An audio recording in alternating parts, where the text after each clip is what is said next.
everyone, welcome back to my channel. Tonight we're going to be doing another Jane Austen retelling of Pride and Prejudice. I reread the original Pride and Prejudice and then I reread two retellings.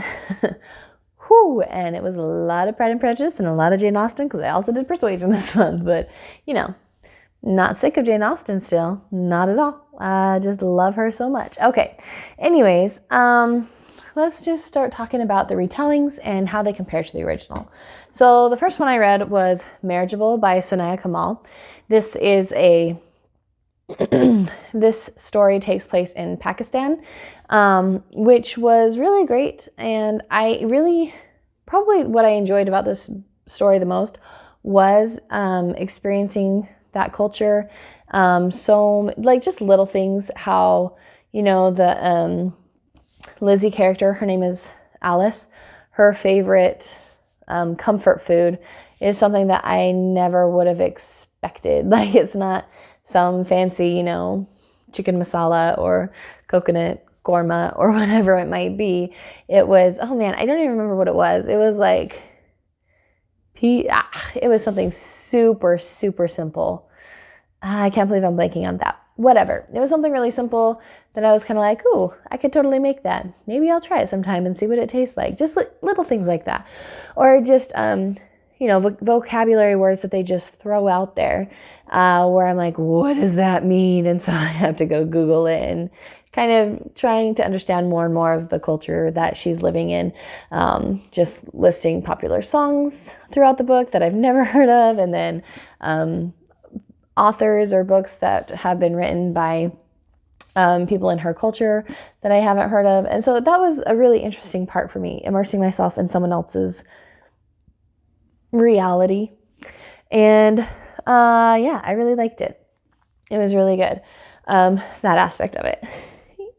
So the book starts off, I actually had really high hopes for this book as it started off because I was enjoying the interaction between the five sisters. It felt like the sisters were getting really fleshed out in this book. You were starting to get a very, very clear idea of their personalities.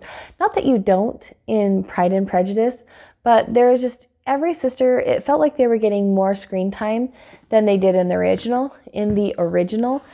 And I was enjoying that. There was a lot more dialogue and interaction amongst them, and you could feel this genuine affection between all of them, even though they're also like constantly fighting. Well, I take that back. I don't feel like Lady has affection for any of her sisters, which is the Lydia character. So that's to be expected. But anyways, it seemed like there was a lot of character development and characterization going on within the sisters. So it started off, I was enjoying it. There were some things though that I didn't love. I don't know, like, I'm not really sure where it went wrong for me, because probably for the first 150 pages, I was liking it. It was, you know, it was Pride and Prejudice. Actually, that might have been where it took the wrong turn. It was so much Pride and Prejudice that it was almost hitting the original, like scene for scene. Obviously, it wasn't exactly the same because one's set in England and one is set in Pakistan. But I mean, so instead of these fancy balls, you're having these wedding celebrations where they're meeting each other. So, you know, extravagant parties. And then instead of Jane getting sick, she is invited to an event where, you know, something happens to where she is going to have to spend more time with the Bingley character, you know, like everything like that. It's just every single thing that happened in Pride and Prejudice, the original, happens in this book. Like, there is no veering off course, doing your own thing. There's no changing up the characters so that they're going to be slightly different or throw you for a loop. Like, there's nothing. So by the time you get halfway through, you realize like this is a very faithful rendition of the original, and you kind of just start to get a little bit bored with it because nothing is going to be as good as the original, especially if you're just like literally retelling the original like point for point. It's never going to add up because, like, in my opinion, it just doesn't work. And so I think that was the major flaw of this book, is it stuck way, way too close to the original. And the only points where it sort of veered off from the original path, I disagreed with the author's decision to have it veer off so widely. So the one thing that I feel like it changed up the most was Alice. Lizzie in the original Pride and Prejudice, to me, I feel like she is not aggressive. She's definitely not like a quiet, timid mouse, right? Like she lets her voice be heard, but she does it in a very subtle and witty way, to the point where the person that she's poking fun of doesn't even always know that she's poking fun at them. And there's just like kind of some confusion as to what she's actually getting at. She just knows how to kind of like needle people a little bit without being completely inappropriate and rude or mean, right? And I think that's one of the reasons why she is such a lovable, likable character, because she can say almost these mean things, but she's not really being mean, so she can get away with it. And she's just like this strong, independent woman, while at the same time, she comes across as being very respectful. I don't know. It's just a very interesting blend. And it's very, very hard, I think, to nail that down. And I don't know of very many. I'm going to have to do some more rereadings of Pride and Prejudice to prove myself wrong, but it's hard to get that right. And I don't think that this character, Alice, gets it right. She is just, well, and I don't have a problem with Alice being more, progressive or aggressive necessarily. Like, she's living in a culture that is,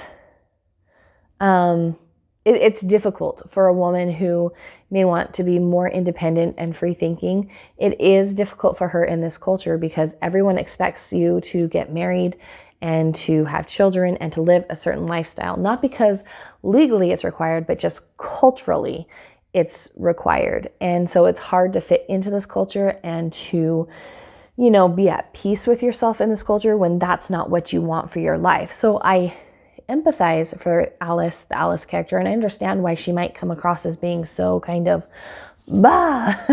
but she's just so mean to Darcy, and that is his name in this book. It is Darcy. That's another, okay, yeah, we'll get to that. Darcy, she overhears Darcy insulting her, and then she just lays into him every chance she gets. Like, I'm sitting here and I'm like, man, if I were you, Darcy, there is no way on this earth that I would ever tell this woman I was in love with her. She's just so mean to him. And I just don't understand how he could ever possibly think that she might be interested. I guess because supposedly, the Darcy character is supposed to be prideful enough to just assume that any woman would say yes because he's wealthy enough. But I don't know why he would want her to. Like, I get that she is interesting and well-read, and his mother was well-read. And so there are things about her that remind him of his mother, which is like the draw for him. And there are things that they have that are in common. Like, he sees how good they could be together. But at the same time, she's like so mean to you. Why do you want to be with someone who is just constantly insulting you?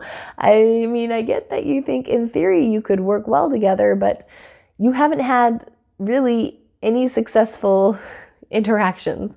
You've had a few exchange sentences that are nice, but then they always end in something of mean-spirited comment. So I don't get that part. Anyways, okay.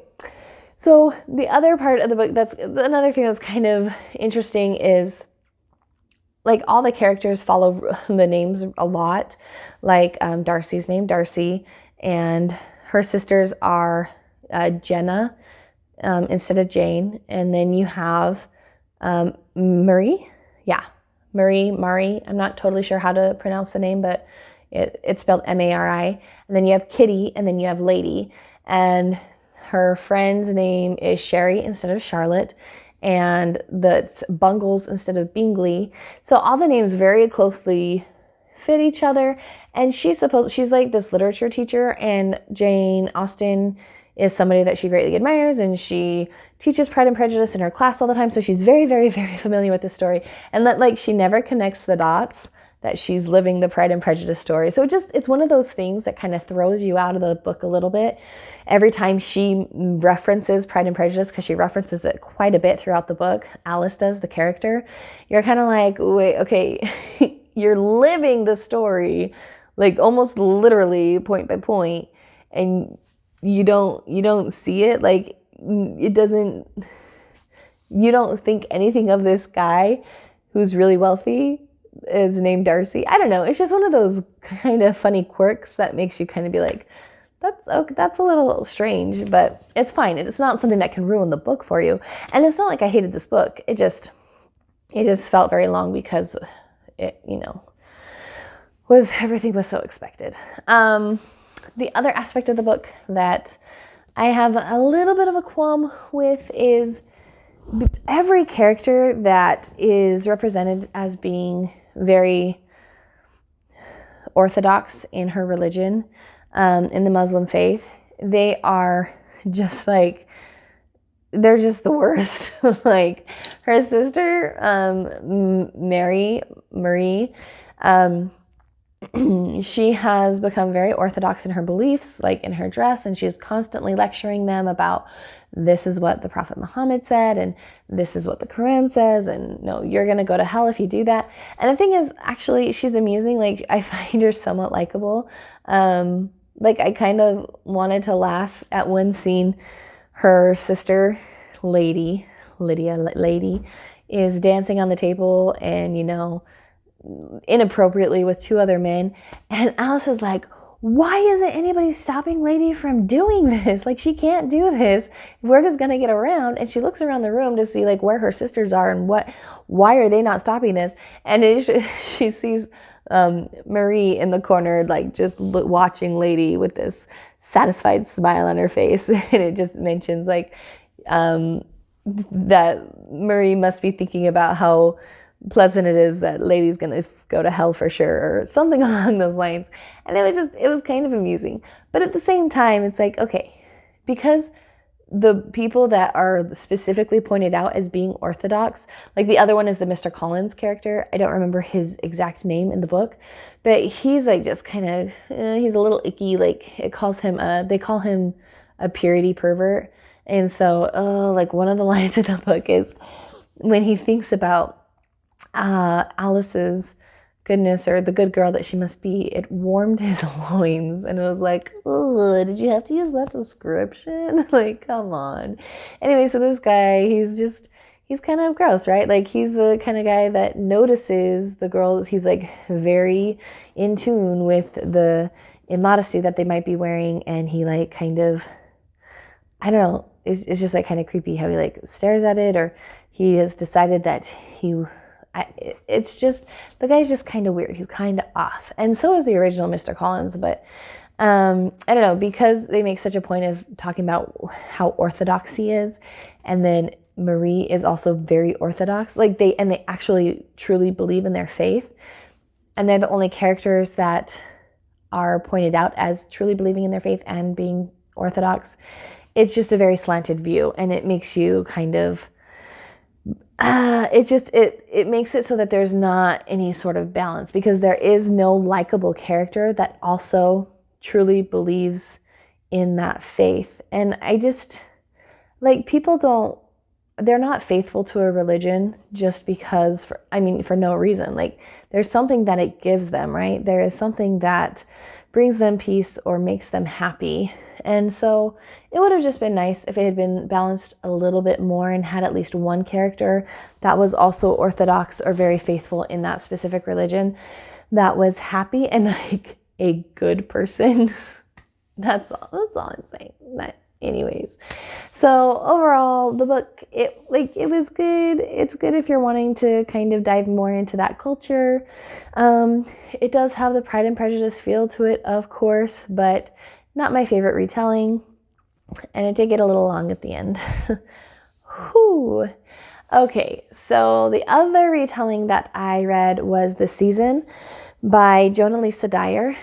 And this was another one that I just wasn't really expecting much from.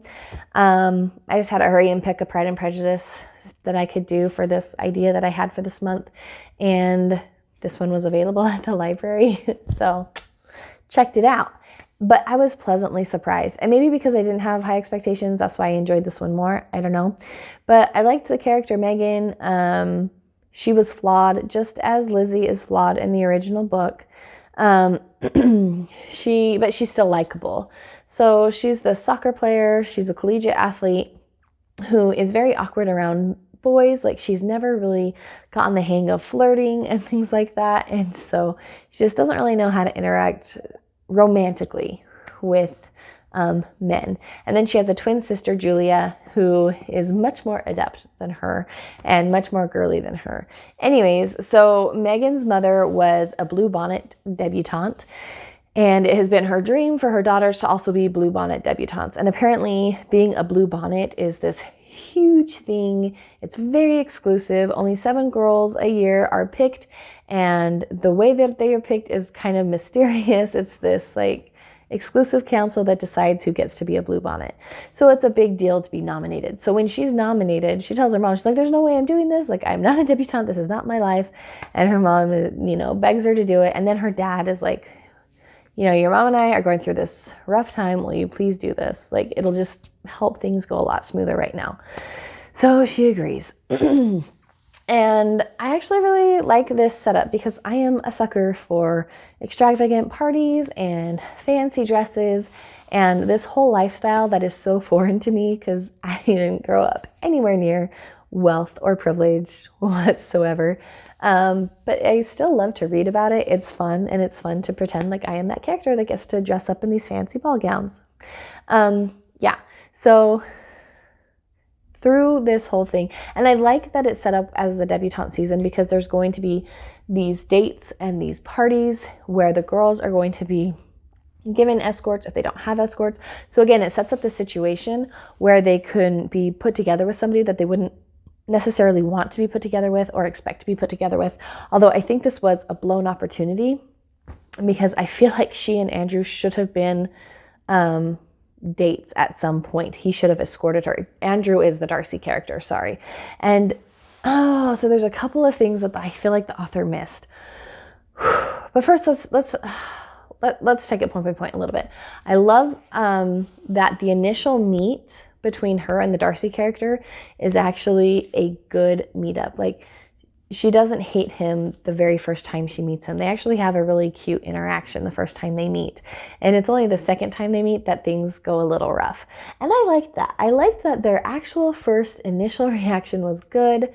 And then like it fell apart. I don't know why. It puts a good taste in your mouth for the two. And you're immediately kind of like, oh, but that was so cute. I want you to figure things out because that was such a cute interaction, that kind of a thing. So I really like that. I really liked the Bingley character, who is Zach, and he and Megan have a fun repertoire going on as friends. And so it's great that her twin sister likes this boy. So that all works out well. And the character development and arc for Megan, I enjoy that as well. I like how it's sort of a subtle change, but I really enjoyed it. And I enjoyed the relationship she had with her mentor that went from like really butting heads to somebody that really helped her to grow and to change. And that was really cool. Anyways, the things, the Wickham character was done really well too. That one was done in a way where I actually was like, normally in a Pride and Prejudice retelling, I have no doubt about what's going to happen with Wickham.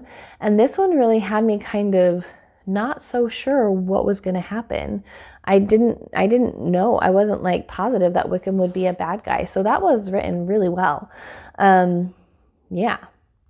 Anyways, the one thing that I think, well, not the one thing, but a big missed opportunity, I think, was having the Darcy character, Andrew, be in a relationship with Lauren, the Bingley sister. And I don't feel like this is a spoiler because you find out pretty soon into the novel.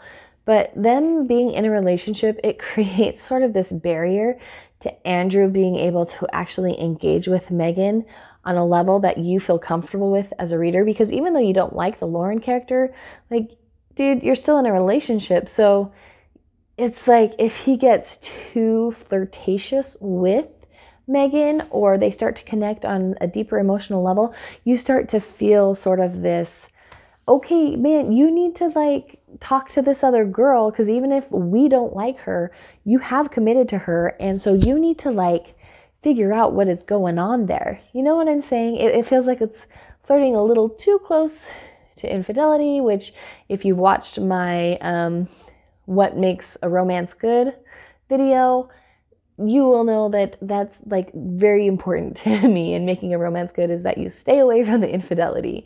So I think it was just a mistake to have him actually in a relationship. It messes the whole things up, and then it makes it so that they are never having super, super long interactions with each other. Because in the original Pride and Prejudice, yeah, Lizzie hates Mr. Darcy, but she is thrown together with him quite a bit.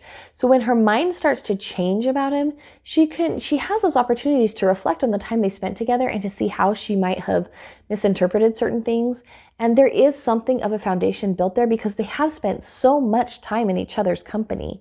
And then even after the whole huge not misunderstanding, but the blow up in his face from his, proposal, there are still several opportunities where they spend a lot of time together. And so it's just in the retellings, if the Darcy and Lizzie character aren't spending a lot of time together, you're kind of like, how are you even falling in love? I don't understand. But that being said, I like the Andrew character. Like, he's a great guy, and I like the Meghan character. It's just, I feel like there's something maybe could have been changed there. As far as like detouring from the original, it did a really good job with the detours that it took. I liked the decision it made to not have the three younger sisters as sisters. They kind of make an appearance as her teammates, which is sort of fun a little bit because they're being ridiculous and having these antics on the sideline.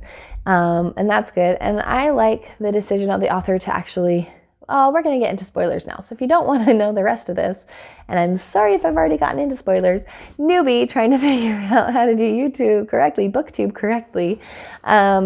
Anyways, yeah, we're definitely doing spoilers now. I like that the author put her into a relationship with Wickham, like not just a sort of flirtatious thing, but an actual relationship, because it makes, spoiler, his betrayal in the end so much deeper. And I loved the twist that she does with Jane. I was not expecting that at all. I thought that the ex-boyfriend would come into play somehow, but I honestly had no idea what they were going to do. And yeah, that whole thing just played out excellently. And like people turning their backs on her because of like their reputation, because they don't understand the full story. That was so good, in my opinion. And it does make you really angry with Bingley for kind of leaving her out in the cold for a time. And he definitely needs to grovel. And she definitely was right to be like, not just take him back immediately and be like, you know what? You're going to have to prove yourself to me. Absolutely. You go, girl. You tell him what's what. Okay. My favorite part of the whole book is when she finds out that Wickham is like such a jerk. And, she confronts him about how he betrayed her trust. And her father goes to punch him and he's like, he tells her, she's like, why me? Why did you try to seduce me? I don't understand. Like, Jane's the prettier one, or Julia's the prettier one. And he's like, that's why I picked you. I thought you would be easier. Oh, my blood was boiling when he said that. I was so mad. I was like, get him. Because the one thing in the original Pride and Prejudice I always hate is it doesn't feel like Wickham gets a big enough comeuppance. I mean, he kind of gets a comeuppance just from his own natural horrible decisions, and him and Lydia's probably toxic relationship, but you don't get that real cathartic, oh, yeah. And so I'm so mad in that moment in time. And Meghan's father goes to punch him and he's like, if you punch me, I will sue you. And he's like, oh, there are a lot of witnesses. And then Meghan's like, sue this mother beep. I'm not necessarily a fan of violence or swearing, but I just loved that part when she just punches him. I'm like, yes, yes. Anyways, definitely my favorite moment. Might be my favorite moment in all of the retellings I've read. That was perfect. Okay. So yeah, so if you haven't read this book, give it a try. I really enjoyed it. There obviously were a few things that I felt like could have been done a little better, but for the most part, it was a really well done retelling of Pride and Prejudice. Hope you enjoyed this video. Tell me of your favorite retellings of Pride and Prejudice or your favorite parts of the Pride and Prejudice story, and I will see you next time. Bye.